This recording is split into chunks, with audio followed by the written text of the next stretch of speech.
So the first thing I want to deal with around our effectiveness around communication is diversification of our communication. How we diversify, how we market and sell. What do you think that means? What does that mean to you? Differentiate yourself from what everyone else is spewing out there. Differentiate yourself from what other people are spewing out there. Yeah, good. What else? What else do you think that means? What does that mean? Yep, you. Told you it's a full contact sport. We'll keep rolling with it. Diversification of communication. How you diversify, how you say what you need to say. So some examples of diversifying your communication: email, video, something tactile like a handwritten note, in person, face-to-face, phone calls. The more you can diversify how you communicate, the better chance you have of your message actually landing for your ideal customer. Do you guys get that? To be straight about it, a lot of times we get super lazy as entrepreneurs. We're relying on email and text with a little bit of social media sprinkled on top of it. The market's not getting any easier. There's more and more people and there's more and more static. If you don't learn how to penetrate that, your message is going to fall on deaf ears. Clear? So we're going to go from marketing into sales for the next part of this conversation. So we're going to revisit this as we talk today. So this is a little seed to plant. So let's move into the next phase. The 5 stages the human brain is going to move through. You guys want to take notes on this? Are you all going to come see me at the end asking me to say this all over again? So the first stage we want to deal with is credibility. The human brain's trying to figure out, are you credible? Is your company credible? Is your product or service credible? The human brain has to figure out, is this thing credible? If it doesn't think that you're credible, it doesn't listen to you. It hears you, but it doesn't listen to you. Hearing you means they're judging and evaluating what you're saying. Get that for a second. Listening implies your audience is accepting what you're saying as true and accurate. So whether you're walking into a listing presentation or showing off a property they're trying to sell, if someone doesn't think you're credible, they're judging and evaluating me, which they're pushing back from you. If they think you're credible, they're going to open up. They're going to start to access and take in what you're saying is accurate or true. They'll start to follow you in the conversation versus judge and evaluating you in the conversation. Now, as we go over these 5 stages, you want to understand something very critical. The first 2 stages are marketing. Stage 3, 4, and 5 are sales. So in the next few minutes, we're going to be dealing with marketing. All of your marketing needs to have your credibility built into it. What are some examples of your credibility? Yeah. Just solds. What else? Testimonials? What else? What are some examples? Your knowledge of the area, correct? Yes. What's that? I can't hear you. Referrals, yes. So you guys are going down a certain path, which is correct. But let's look at the other side. How you dress, how you speak, your eye contact, your mannerisms, your total way of being communicates your credibility. If you show up in shorts and flip-flops, it's going to destroy your credibility. Unless you're in San Diego, then you're good. Anywhere else, it won't work. So you have to understand your credibility points. How many years you've been in business. How you rank. You want to understand your credibility points. So when you're networking, when you're doing social media, videos, newsletters, hard mail campaigns, you're building your credibility into that. Because remember, if your credibility is not coming across, they're judging and evaluating you versus accepting what you're saying is true and accurate and actually starting to follow you. Does that land? Any questions on credibility? Anyone? Okay, let's keep rolling. So there we are. Stage 1, we've covered our credibility. We're still in the marketing phase. Phase 2, we move in to how does this apply to me? The human being across from you is trying to figure out how does what you do actually apply to me in my life? There's a couple ways of doing this. One is your differentiating points. How are you different? How are you faster, better, stronger? Again, you have to be able to articulate verbally how you're different. Because if you're different than that agent, I can see how what you do actually applies to me and that person doesn't. What else? What are some ways of communicating how you're different? What's that? Yep. What else? She's winning, by the way. Any other ways? You want to look for problems and challenges. The human being is trying to deal with, they have a problem or challenge and they need solved, and you're supposed to be the solution. In phase 2, how does this apply to me? They're trying to understand, how does what you do apply to fixing my problems and challenges? This is critical, absolutely critical for those of you who want to market effectively. If you're marketing and you're not getting this across, what do you think happens? What do you think happens? Louder? They tune out. Yes. Even worse, they stop paying attention to you. Remember, there's a tremendous amount of static. How many emails do you guys just delete every day and don't even open them? Lots, yes? Why? Because it doesn't apply to you. If it applied to you, you would at least look at it or save it for later to read. You get bombarded by thousands and thousands and thousands of bits of information every couple minutes. Your brain's instantly sorting. How does it apply to me, apply to me, apply to me, apply to me? If you want to be masterful at marketing, you have to know how to get your marketing to connect to your ideal customer base. And that's up to you to do that. So if you're diversifying how you communicate, hard mail, videos, right? You're changing up your communication style, and you're building in your credibility and how it applies to them, that package is going to make your marketing pierce the noise and actually land. You guys get that? Yeah? Any questions on how to communicate how what you do applies to the customer? Any questions? Oh, come on, you gotta have questions. Really? All right. So now we've covered the first 2 stages. We're moving out of marketing into sales. Stage 3 is the biggest phase. This is the meat and potatoes of this conversation. There's a lot here, so you have to bear with me till we get through this. This is the tipping point of sales. There's 2 pieces to phase 3, sorry. Is it worth it, and what results am I gonna get? So in phase 3, there's an A and a B. A, is it worth it? B, what results am I gonna get? Is it worth it? The human brain's trying to figure out, is this worth my time? Is it worth my money? Is it worth the energy, the hassle? They have to figure out how it's worth it. Or their brain's not gonna go from interested to yes, I wanna move forward and do this. Does that make sense? So how do you convey, is it worth it? How do you think you convey that? Any ideas? Yeah.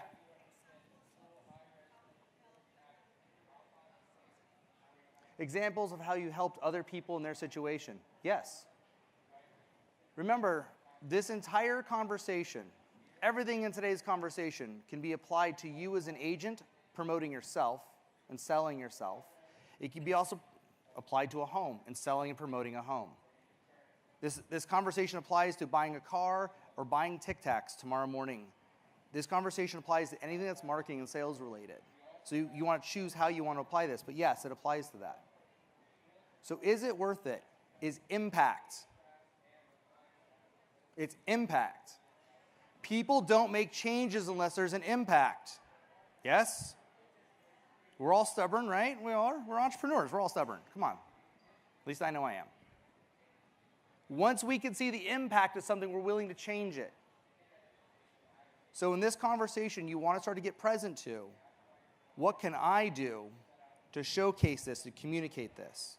It's your job to pull out the impact from people. There's 2 kinds of impact. Impact of loss. If I don't do this, then that will happen. Impact of gain. If I buy this house, I'll be in a better school district. It's critical that you know how to convey this to your customer base. If you're selling a home, you have to convey this to the community, to the world, in a clear way that they can accept the information. Is that tracking so far? Yeah? So then you move to the next phase. We're still in phase 3, but there's 2 parts, right? A and B. What results am I going to get? It's your job to be the trusted source. They have to feel that you can get them there. Am I going to get this? Can you lead me there? Again, this is all building your credibility, how it applies to me. Is it worth it? What results am I going to get? This is all a building effect. So when you can convey to them, these are the results you can get, and you can convey to them that you know how to get them there, they can select you. Remember, talking about how they can get what they want is one thing. Them trusting you as the credible person who has the skill set and the knowledge and the expertise to get them there is different. Does that make sense? What do you think happens if you don't cover this phase all the way? What happens? You lose the client? Yes. But what physically starts to happen? How do you notice when this is going awry?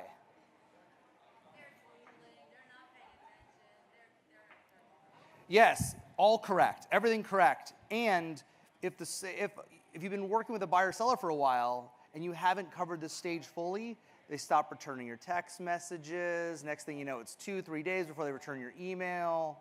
They're not signing things. Money's not being moved. Everything starts to deteriorate. The challenge with this is once it starts to deteriorate, getting someone back up to this stage is extremely difficult. It's much harder than it was the first time. All right, so I want to take questions on this. This is the tipping point of the sale. At this moment, we've covered our credibility. They're listening to us. They understand how what we do and how our product applies to them. They see the results that they're going to get and how we can get them there. What happens next?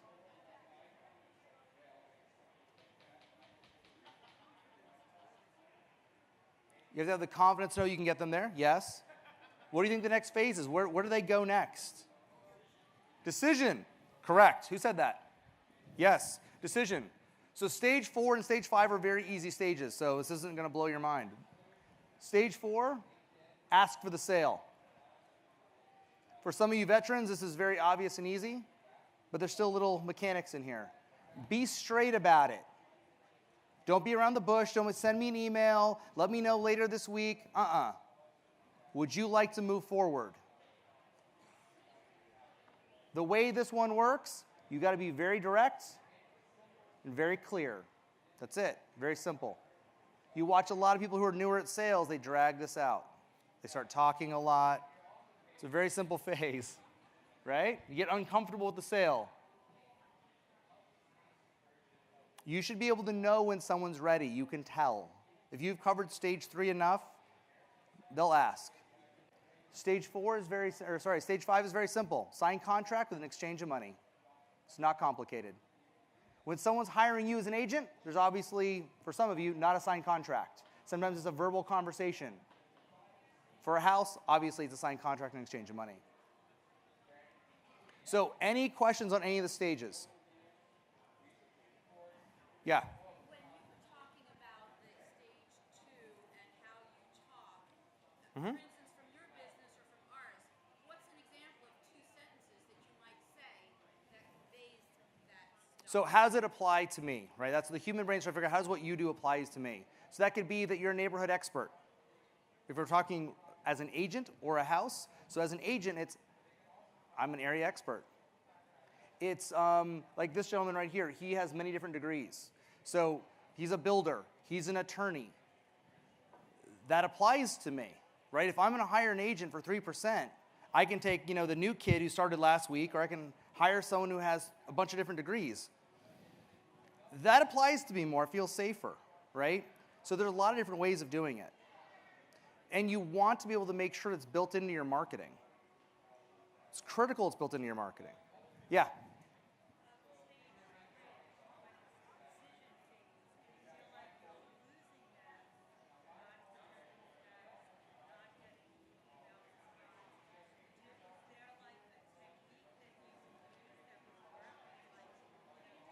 Yeah, I'll say it. Yeah, so her question is you're in stage 3, is it worth it? And the results, they're going to get, and that's the decision-making phase, right? They're going from I'm a lead to tipping to like, yeah, I think I want to move forward with this. Like that's the tipping phase. And she was saying, what happens when you're in that phase and it's deteriorating? We've all been there. The sale was they're getting excited back there. So the sale starts to deteriorate. How do we bring them back? Generally, I would not rely on email or text message. I would get face-to-face or I'd get on the phone. There's nothing more effective than face-to-face communication or verbal communication. Get direct. And you have to take them through the process again. Anytime there's a break in communication, the human brain backslides. Starts moving from 5 to 4 to 3 to 2. It starts to backslide. You got to build it back up. What I would do is take them through the whole process again. I would sit them down, get them present to what they're committed to. Why are they doing this to begin with? What do they want? What are those challenges that you want to overcome? Once they get present to the challenges they want to overcome and the benefit that's in it for them, their emotional level will start to rise back up. Remember, anytime a sale starts to backslide, they're not committed to something. They lost sight of that thing that they're committed to, why they're doing it in the first place. They're spending a lot of money. They have to be emotionally connected to it, unless they're an investor, which is a different conversation. Does that answer the question? Any more about that? No? Good? What else? Any other questions? Yeah. Yeah, go for it.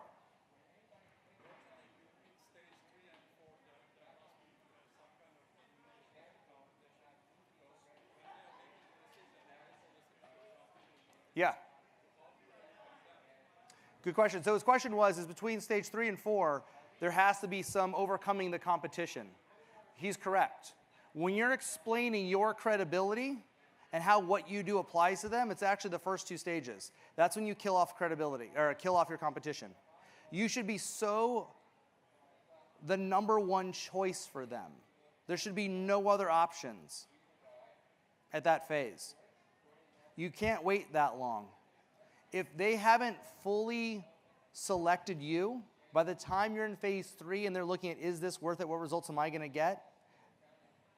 They're already looking at other agents. If you're talking about like selecting you as their agent, you have to cover that early on. That's when you lock them in.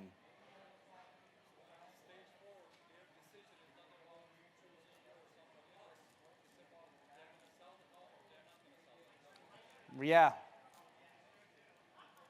Choosing you is easier than the choice around the sale of the house. So once you build up your credibility and they understand how exactly what you do applies to them, you can ask them to move forward with you, and that's usually pretty easy to do. Selling the house, because there's so much at stake, there's so much impact, takes much longer. It's a much longer process. So in this day and age, what's happening with a lot of agents, when you're going up other listing presentations or buyer presentations, if your credibility isn't phenomenal, you must do an amazing job explaining how what you do applies to them in their life by extracting problems, showing them how you can solve those problems, how you're the best listener, you're the most empathetic, you're committed, you have integrity. You have to be able to extract that from your buyer or seller. If not, the next agent who's really good at it will outpace you. What else? What other questions you guys got? All right, let's sum all this up. For us to be as effective as humanly possible with our marketing and our sales, A, you want to be diversifying your marketing as much as you can, and B, start building in these 5 stages into the different aspects of your marketing and sales techniques. This should be on your website. These 5 stages apply on your web copy. Any videos you do, this should be built into your videos. Your monthly newsletters that you should be sending out, this should be built into that. Any hard mail that you have, I should see it in that. What I do with a lot of my clients is we lay all this out on the desk. Walk into the board table, put a laptop up with your website, put your listing presentation, your pitch book, your videos, your collateral, lay it out. Get a few people in the room and ask yourselves, where's my credibility in here? Do you see it?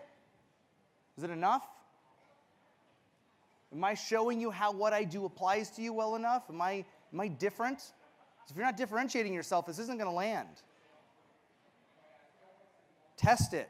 Ask other people what they see in it. That make sense? All right, any other questions? All right, guys, thank you for your time.